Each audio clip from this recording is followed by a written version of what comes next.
Welcome to J news. ముందుగా headlines చూద్దాం. ఢిల్లీలో పర్యటిస్తున్న ఏపీ సీఎం చంద్రబాబు. కేంద్ర రవాణా రహదారుల శాఖ మంత్రి గడ్కరీతో భేటీ. ఏపీలో జాతీయ రహదారుల ప్రాజెక్టులపై చర్చ.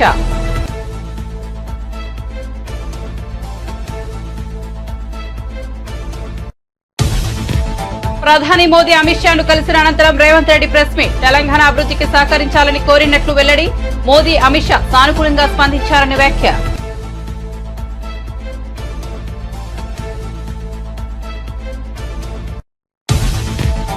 నెల్లూరు సెంట్రల్ జైల్లో పిన్నెల్లిని పరామర్శించిన జగన్. ప్రజల్లో వ్యతిరేకత వల్ల వైసీపీ ఓడిపోలేదని వెల్లడి. ప్రజలకు మంచి చేసి వైసీపీ ఓడిపోయిందని ఆక్రోశం. చంద్రబాబు మోసపూరిత హామీలకు ప్రజలు ప్రభావితులయ్యారన్న వైసీపీ అధినేత. జగన్ పై రామ్ ప్రసాద్ స్పందన. ఏపీలో పథకాలు అమలు చేయడం లేదంటూ సీఎం చంద్రబాబుపై విమర్శలు. అభివృద్ధికి పాతరేసిన నువ్వా మా నాయకుడిని విమర్శించేదంటూ రామ్ ప్రసాద్ ఫైర్. కాకినాడ కేంద్రంగా రేషన్ బియ్యం అక్రమ ఎగుమతులు. కాకినాడ పోర్టులో 35,404 మెట్రిక్ టన్నుల బియ్యం సీజ్ చేశామన్న నాదెండ్ల. రేషన్ మాఫియాపై ఉక్కుపాదం మోపుతామని హెచ్చరిక. హథ్రాస్ ఘటనలో 121 మంది మృతి చెందినట్లు తెలిపిన పోలీసులు. మృతుల్లో 112 మంది మహిళలు, 7 పిల్లలు, 2 పురుషులు. 72 గంటల్లో నిందితులను అరెస్ట్ చేసిన పోలీసులు.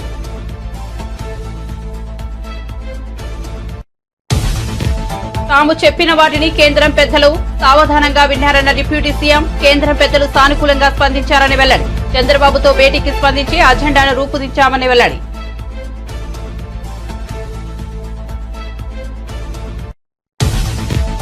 పిన్నెల్లిని కలవడానికి జగన్ 25 లక్షలు పెట్టి హెలికాప్టర్లో వచ్చారన్న అనిత. మానవతా దృక్పథంతో జగన్ కు ములాఖాత్ అనుమతి ఇచ్చామని వెల్లడి.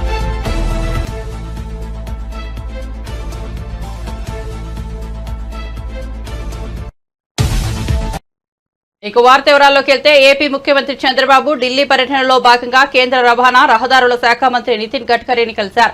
చంద్రబాబుతో భేటీపై నితిన్ గడ్కరీ సోషల్ మీడియా వేదికగా అప్డేట్ ఇచ్చారు. ఢిల్లీలో ఏపీ ముఖ్యమంత్రి చంద్రబాబుతోనూ ఉన్నతాధికారులతో సమావేశమై ఆంధ్రప్రదేశ్లో నిర్మాణంలో ఉన్న జాతీయ రహదారుల పనుల పురోగతిపై సమీక్షించాలని గడ్కరీ వెల్లడించారు. ఇదే విషయాన్ని చంద్రబాబు కూడా ఎక్స్ ద్వారా వెల్లడించారు. ఢిల్లీలో కేంద్ర మంత్రి నితిన్ గడ్కరీని కలిసి జాతీయ రహదారుల ప్రాజెక్టులపై చర్చించాలని తెలిపారు. అందరూ కలిసి సమిష్టిగా ఆంధ్రప్రదేశ్ రాష్ట్రాన్ని ప్రగతి పథంలో ముందుకు తీసుకెళ్తామన్న నమ్మకం తనకుందంటూ చంద్రబాబు కేంద్ర మంత్రి గడ్కరీ ట్వీట్ ను రీపోస్ట్ చేశారు. కాగా గడ్కరీతో సమావేశంలో చంద్రబాబుతో పాటు కేంద్ర మంత్రి కింజరపు రామ్మోహన్ నాయుడు, కేంద్ర సహాయ మంత్రి పెంబసాని చంద్రశేఖర్ తదితరులు పాల్గొన్నారు. బీజేపీ నేత మల్కాజ్గిరి ఎంపీ ఈటెల రాజేందర్ కు బీఆర్ఎస్ అధినేత కేసీఆర్ పై ఇంకా ప్రేమ తగ్గినట్లు లేదని తెలంగాణ ముఖ్యమంత్రి రేవంత్ రెడ్డి ఎద్దేవా చేశారు. ఢిల్లీలో ప్రధాని నరేంద్ర మోదీ, కేంద్ర మంత్రి అమిత్ షా తదితరులను రేవంత్ రెడ్డి ఉప ముఖ్యమంత్రి మల్లుబట్టి విక్రమార్క కలిశారు. అనంతరం మీడియా సమావేశంలో రేవంత్ రెడ్డి మాట్లాడుతూ బీజేపీ నేతలు ఫిరాయింపులపై మాట్లాడడం విడ్డూరమన్నారు. 11 రాష్ట్రాల్లో బీజేపీ ఎంతో మందిని చేర్చుకుని అధికారంలోకి వచ్చిందని ఆరోపించారు. మధ్యప్రదేశ్, మహారాష్ట్రల్లో ప్రభుత్వాలు ఎలా ఏర్పడ్డాయో చెప్పాలన్నారు. అసలు కేసీఆర్ పట్ల బీజేపీ నేతలు ఈటెలకు సానుభూతి ఎందుకో చెప్పాలన్నారు. ఈటెల ఇప్పటికీ కేసీఆర్ నే తన నాయకుడిగా అనుకుంటున్నట్లుగా ఉన్నారని చురకలంటించారు. అయినా ప్రజలకు మేలు చేయడానికి తాము ఏం చేయాలో అదే చేస్తామన్నారు. రాష్ట్ర విభజనకు తర్వాత రావలసిన మా రాష్ట్రానికి అన్ని విషయాల మీద 6 తారీఖు రోజు మేము ఒక మంచి వాతావరణంలో కూర్చొని చర్చించుకుంటున్నాం. మీ సహకారం కూడా సమస్యల పరిష్కారానికి ఉండాలని అమిత్ షా గారికి చెప్పినాం.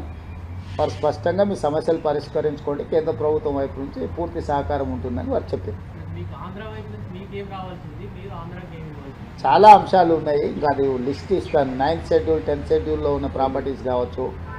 ఇప్పుడు మా బట్టి విక్రమార్క గారు చెప్పినట్టు ఆ 5 గ్రామాలు భద్రాద్రి రాముడు గుడితో పాటు అక్కడ ఉండే దేవుడి మాన్యాలు ఇవన్నిటిని కూడా మన రాష్ట్రానికి సంబంధించి, అదేవిధంగా దీర్ఘకాలికంగా వాయిదా పడుతున్న నీటి పంపకాల విషయం కావచ్చు, ఇంకా ఎన్నో అంశాలు ఉన్నాయి.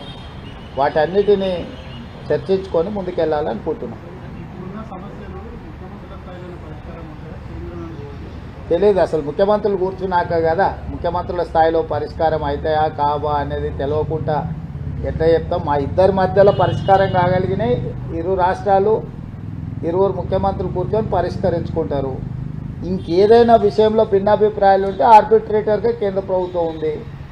కేంద్ర ప్రభుత్వం కూడా ఒకవేళ ఏదైనా విషయాలను పరిష్కరించలేకపోతే చట్ట ప్రకారంగా దానికి పరిష్కారం ఎట్లా కనుగొనాలో కనుగొంటాం ఇద్దరం కలిసి.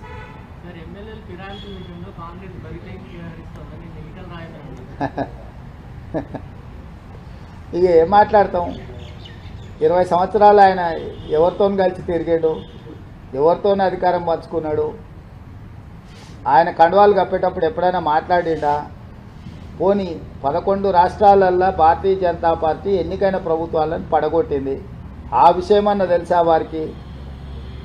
కర్ణాటకలో కానీ, మహారాష్ట్రలో కానీ, గోవాలో కానీ, బీహార్లో కానీ, మధ్యప్రదేశ్లో కానీ, ఇప్పుడు మధ్యప్రదేశ్లో ఉన్న ప్రభుత్వం ఏం చేసి తెచ్చుకున్నారు? ప్రజలు ఇస్తే వచ్చిందా? అవును, ఫిరాయింపులు చేసి తీసుకొని ప్రభుత్వాలను పడగొట్టి ఇవాళ మహారాష్ట్రలో వాళ్ళు చేసిన పనికి ప్రజలు ఏం తీర్పిచ్చిందో ఉంది కదా కళ్ళ ముందల. అంతగా కేసీఆర్ పట్ల వీరికి సానుభూతి ఏంది?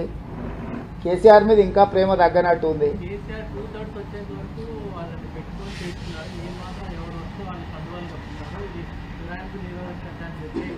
అని ఎవరంటారు? అంటున్నా ఆయనకి ఇంకా కేసీఆర్ మీద ప్రేమ తగ్గినట్టు లేదని అంటున్నా. వాళ్ళు ప్రేమించుకొని మాకేమో అభ్యంతరం. ఇప్పుడు ఇంకా వాళ్ళ నాయకుడు కేసీఆరే అనుకుంటున్నాడేమో ఆయన, నాకు తెలీదు. కాబట్టి గతంలో జరిగిన విషయాలను, గతంలో చేసిన పాపాలను, అప్పుడు సహకరించిన విధానం, వాటిని చూసినప్పుడు మేము చాలా ప్రజాస్వామికబద్ధంగా వ్యవహరిస్తున్నాం. ఎవ్వరు ఎలాంటి బాధపడాల్సిన అవసరం లేదు. ప్రజలకు మేలు జరగడానికి ఏం చేయాలనో ఆ ప్రయత్నాలన్నీ కాంగ్రెస్ పార్టీ చేస్తుంది. మాజీ సీఎం వైసీపీ అధినేత జగన్ నెల్లూరు సెంట్రల్ జైల్లో ఉన్న మాచర్ల మాజీ ఎమ్మెల్యే పిన్నెల్లి రామకృష్ణారెడ్డిని పరామర్శించారు. అనంతరం జైలు వెలుపల మీడియాతో మాట్లాడారు. పిన్నెల్లి రామకృష్ణారెడ్డిపై 307 సెక్షన్ కింద హత్యాయత్నం కేసు పెట్టి అన్యాయంగా జైల్లో నిర్బంధించారని మండిపడ్డారు. ఇవాళ రాష్ట్ర వ్యాప్తంగా ఇవే కార్యక్రమాలు చేస్తున్నారని అన్నారు. టీడీపీకి చంద్రబాబుకు ఓటేయలేదన్న ఒకే ఒక్క కారణంతో ఆస్తులు ధ్వంసం చేస్తున్నారని, దొంగ కేసులు పెడుతున్నారని ఆరోపించారు. దాడులు చేసేది వీళ్లే, మళ్లీ తమపైనే దాడులు చేస్తున్నారంటూ కేసులు పెట్టేది వీళ్లే అని జగన్ ధ్వజమెత్తారు. రాష్ట్రంలో ఇంత దారుణంగా పరిపాలన సాగిస్తున్నారని విమర్శించారు. కేసులు పెట్టి ఏ రకంగా అన్యాయంగా తనను జైల్లో నిర్బంధించడం జరుగుతా ఉందో కూడా చూస్తా ఉన్నాం. ఈరోజు రాష్ట్ర వ్యాప్తంగా కూడా ఇదే కార్యక్రమాలు జరుగుతూ ఉన్నాయి.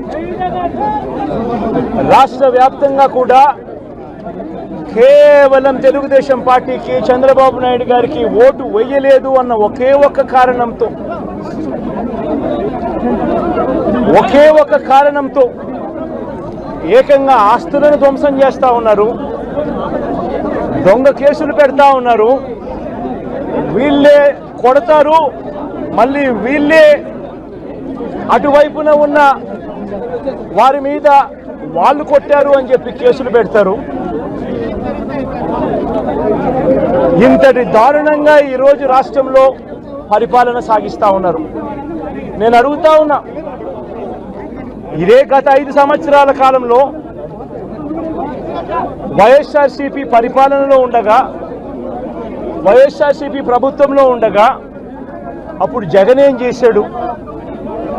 కులం చూడలేదు, మతం చూడలేదు, ప్రాంతం చూడలేదు, చివరికి ఏ పార్టీకి ఓటు వేశారన్నది కూడా చూడకుండా ప్రతి పథకము, ప్రతి మనిషి కూడా అర్హత అన్నది మాత్రమే ప్రామాణికంగా తీసుకుని ప్రతి ఇంటికి డోర్ డెలివరీ చేసిన ప్రభుత్వం వైఎస్ఆర్సీపీ ప్రభుత్వందైతే, జగన్మోహన్ రెడ్డి ప్రభుత్వందైతే, ఈరోజు కేవలం తెలుగుదేశం పార్టీకి ఓటు వేయలేదని, కేవలం చంద్రబాబు నాయుడు గారికి ఓటు వేయలేదని, కేవలం ఓటు వేయలేదన్న ఒక్క కారణంతో ఆస్తులు ధ్వంసం చేస్తూ ఉన్నారు, మనుషులను కొడతా ఉన్నారు, కొట్టి మరి కేసులు పెడతా ఉన్నారు.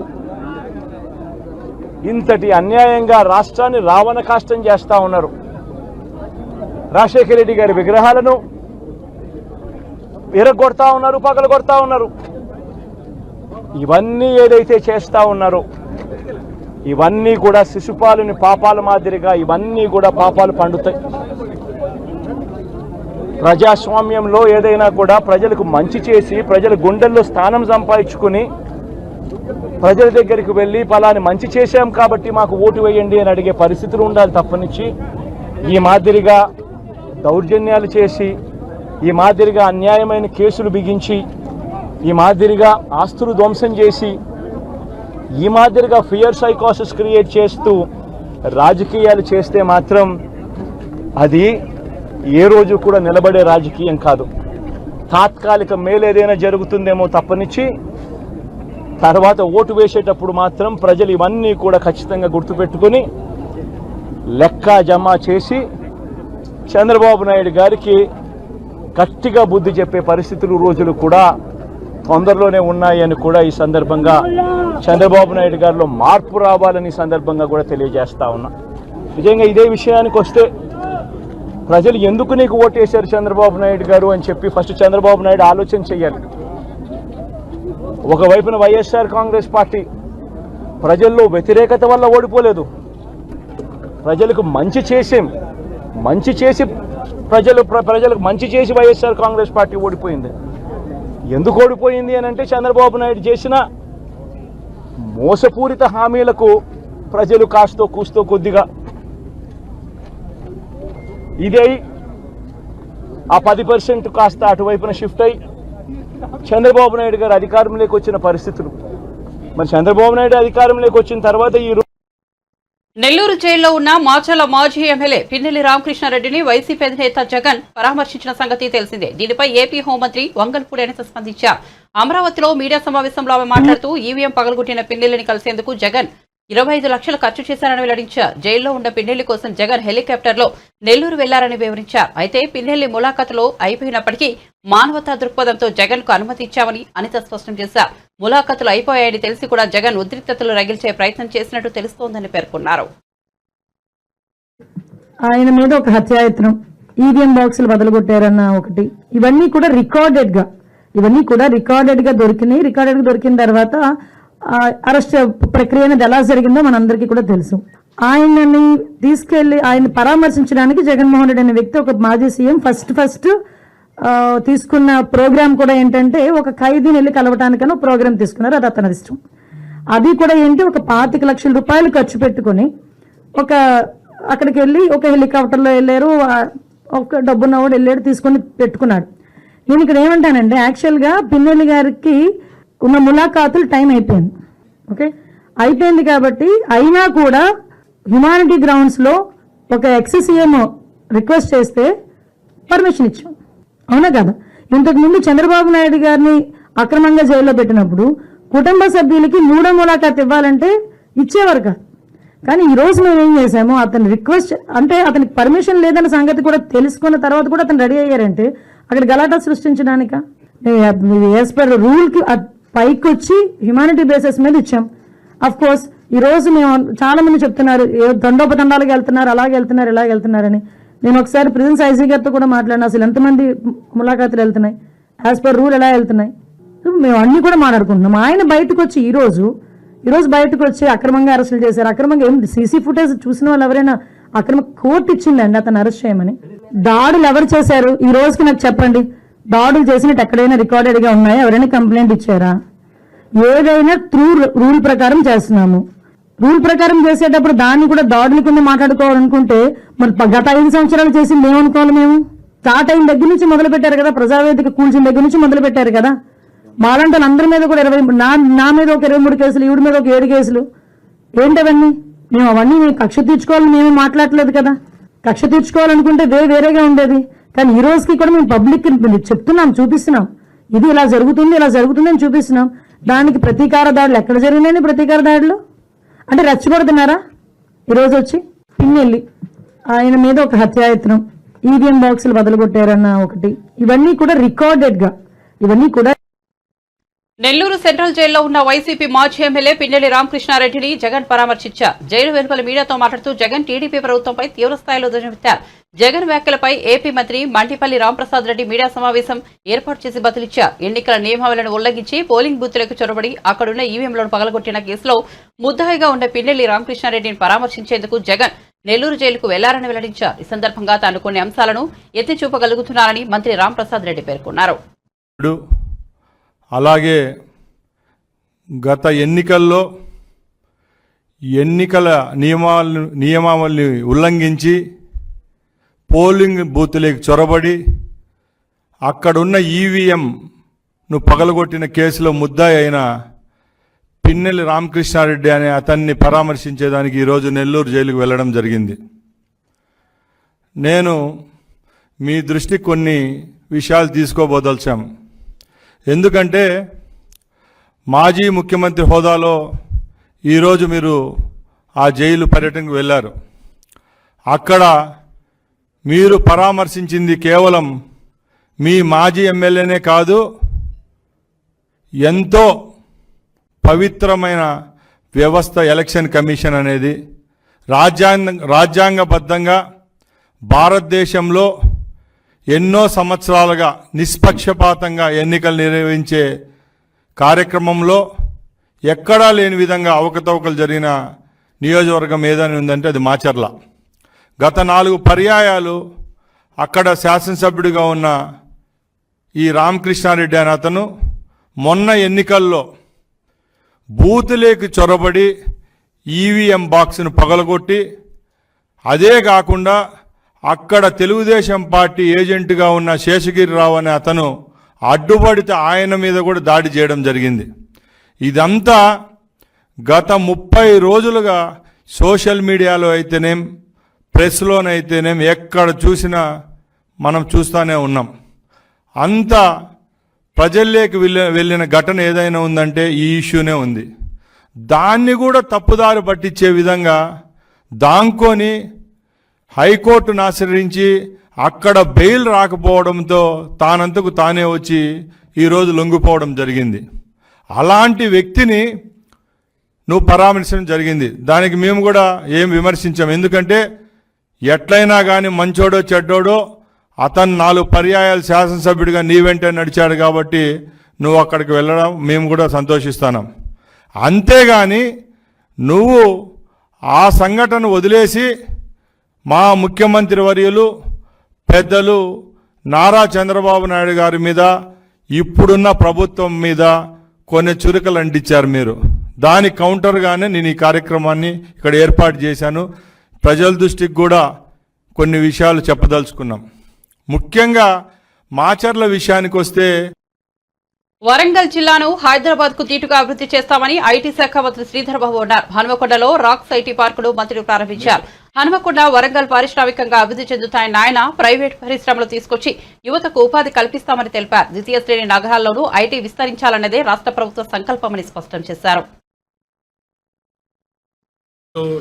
రాహుల్ గారు తన సొంత ప్రాంతం, తన సొంత జిల్లా అని ఆలోచన చేసి ఎక్కడో అమెరికాలో స్థిరపడ్డ, అమెరికాలో గొప్పగా వాణిజ్యం వ్యాపారం చేస్తూ ఉన్న మిత్రులు ఇక్కడికి వచ్చి మా వాళ్లకు కొద్ది మేరకైనా మేలు చేయాలనే ఒక ఆకాంక్షతో మా సోదరులు రాజేందర్ రెడ్డి గారిని సంప్రదించినప్పుడు శాసనసభ్యులు తప్పకుండా పూర్తి స్థాయిలో ఇక్కడ సహకారం అందిస్తాం, ఇక్కడ చదువుకున్న వారు చాలామంది ఉన్నారు, వీరికి ఉపాధి అవకాశం కల్పించే ఏ కార్యక్రమంలో నేను ముందుంటానని తాను ముందు నిలబడి ఎట్టి పరిస్థితుల్లో ఈ కార్యక్రమానికి రావాలని మాకు చెప్పటం, రంజిత్ గారిని అభినందిస్తూ ఉన్నాను.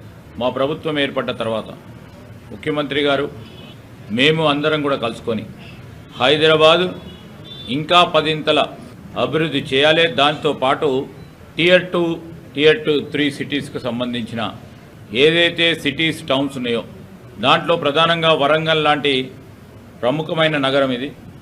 ఇక్కడ ఒక చదువుల కేంద్రంగా, సరస్వతి నిలయంగా, విజ్ఞానానికి నిలయంగా ఒక కాకతీయ విశ్వవిద్యాలయం, ఆనాడు ఆర్ఈసీ, ఎన్ఐటి, ఈరోజు అనేక కళాశాలలకు పుట్టినిల్లుగా ఈ ప్రాంతం ఒక విద్యా నిలయంగా నిలిచింది.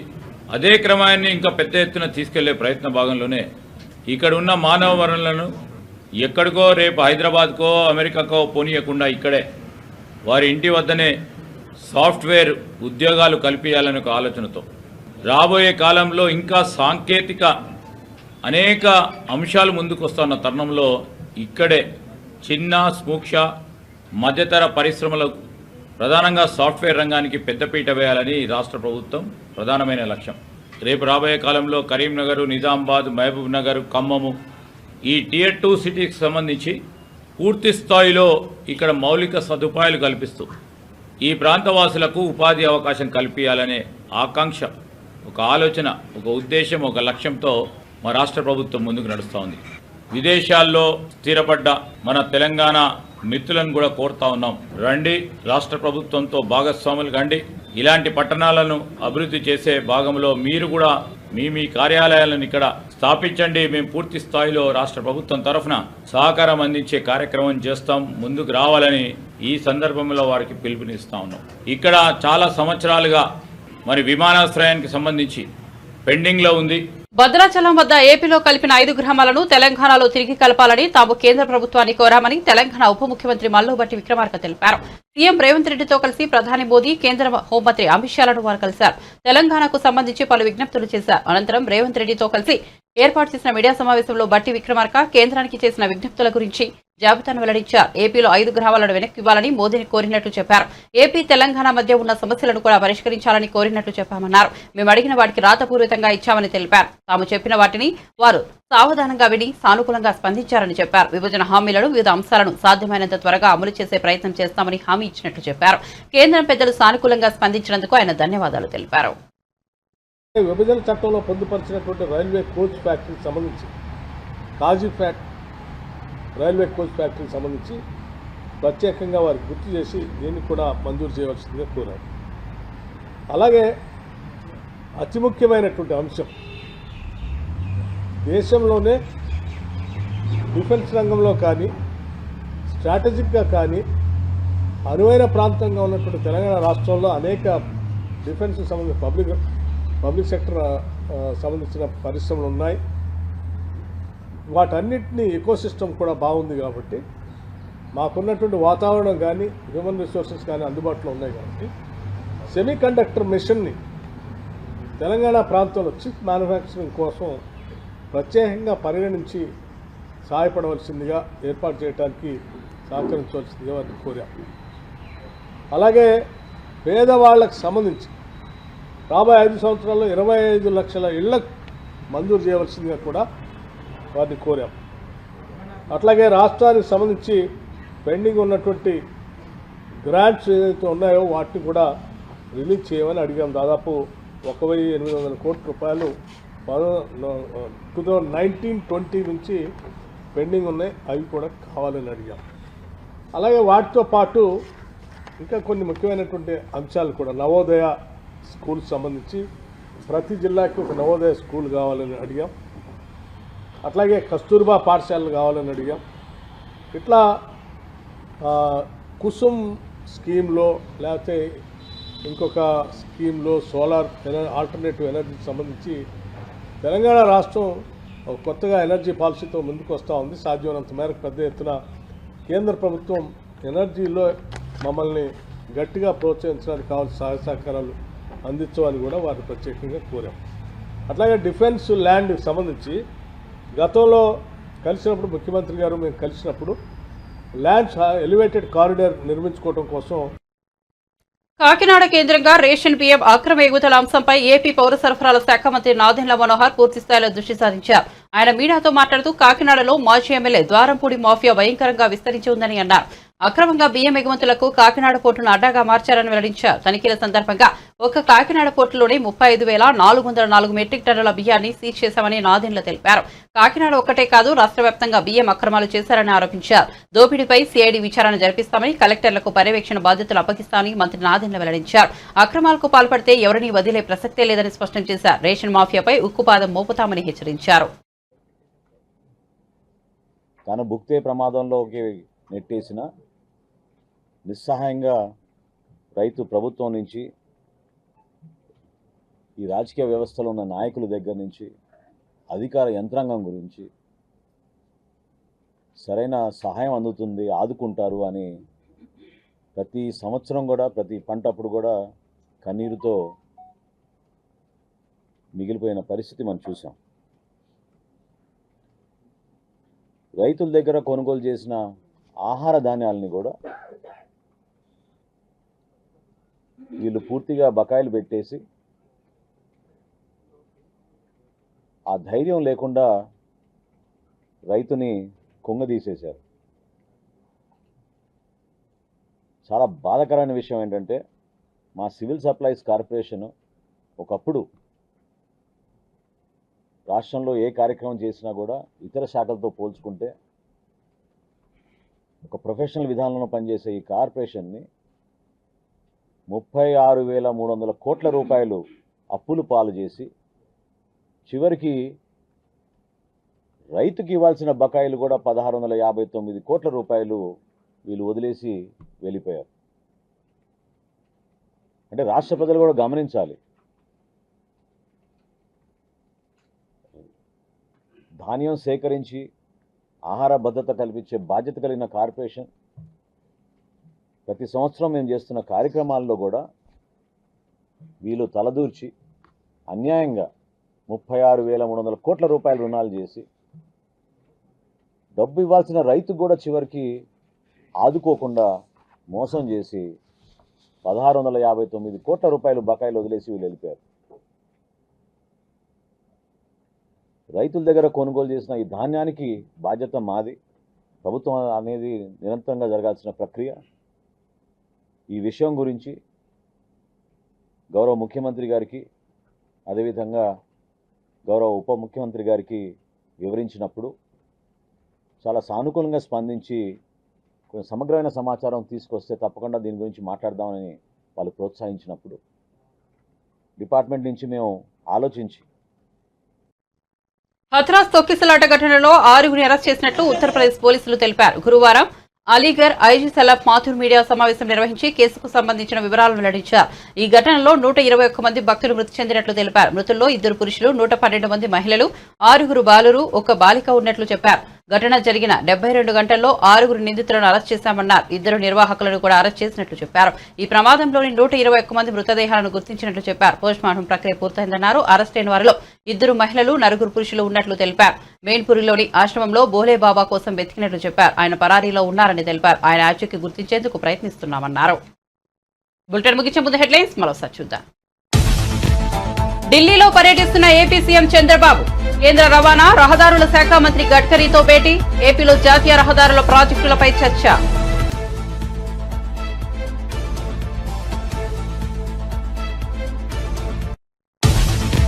ప్రధాని మోదీ అమిత్ షాను కలిసిన అనంతరం రేవంత్ రెడ్డి ప్రెస్ మీట్. తెలంగాణ అభివృద్ధికి సహకరించాలని కోరినట్లు వెల్లడి. మోదీ, అమిత్ షా సానుకూలంగా స్పందించారని వ్యాఖ్య.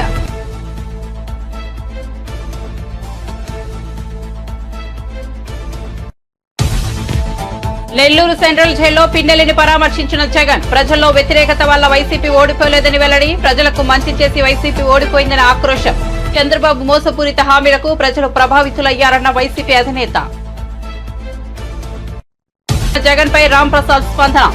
ఏపీలో పథకాలు అమలు చేయడం లేదంటూ సీఎం చంద్రబాబుపై విమర్శలు. అభివృద్ధికి పాతరేసిన నువ్వా మా నాయకుడిని విమర్శించేదంటూ రామ్ ప్రసాద్ ఫైర్. కాకినాడ కేంద్రంగా రేషన్ బియ్యం అక్రమ ఎగుమతులు. కాకినాడ పోర్టులో 35,404 మెట్రిక్ టన్నుల బియ్యం సీజ్ చేశామన్న నాదెండ్ల. రేషన్ మాఫియాపై ఉక్కుపాదం మోపుతామని హెచ్చరిక. హథ్రాస్ ఘటనలో 121 మంది మృతి చెందినట్లు తెలిపిన పోలీసులు. మృతుల్లో 112 మంది మహిళలు, 7 పిల్లలు, 2 పురుషులు. 72 గంటల్లో నిందితులను అరెస్ట్ చేసిన పోలీసులు.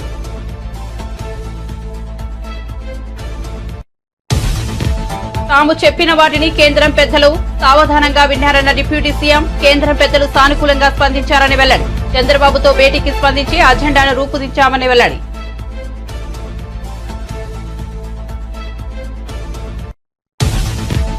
పిన్నెల్లిని కలవడానికి జగన్ 25 లక్షలు పెట్టి హెలికాప్టర్లో వచ్చారన్న అనిత. మానవతా దృక్పథంతో జగన్ కు ములాఖాత్ అనుమతి ఇచ్చామని వెల్లడి.